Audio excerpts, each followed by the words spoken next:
హల్లెలూయా, హల్లెలూయా. ఇక్కడే కొన్ని బంగారాలు చూసినప్పుడు చాలా సంతోషంగా ఉంటుంది. అయిపోయి ఎంత బాగుంది, ఎంత బాగుంది. కానీ దేవుడు వజ్రాలతో, బంగారంతో, వెండితో, ఇటువంటి విలువైన వాటితో దేవుడు కట్టేది ఇంకెంత బాగుంటుంది పరలోకంలో. హల్లెలూయా.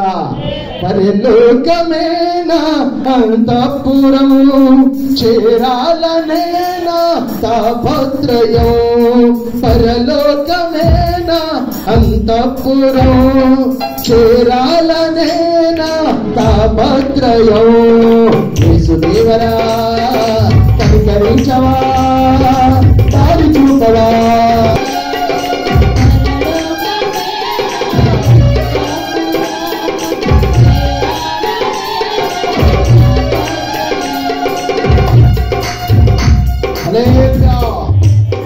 విలువైనటువంటి పరలోక ముత్యములతో, వజ్రములతో, మణి మాణిక్యములతో ఇవన్నీ బైబిల్లో ఉన్నాయి. ప్రతి వజ్రాన్ని గురించి, ప్రతి రాయిని గురించి, ప్రతి విలువైన దాని గురించి బైబిల్ ఉంది, మనకే తెలియదు ఇంకా.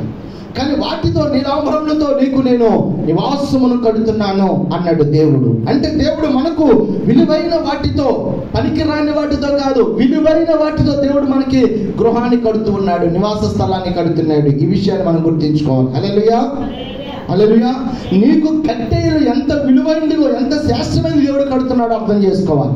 నాకు కట్టే నివాసము యోగ్యమైనదిగా దేవుడు చేస్తున్నాడు.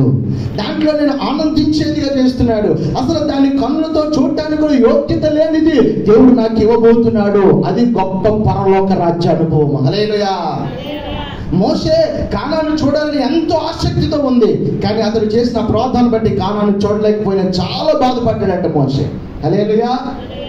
కానాను, ఈ లోకములో కానాను చూడలేకపోయినందుకే మోషే చాలా వేదన చెందితే, ఒకవేళ నీ క్రియలను బట్టి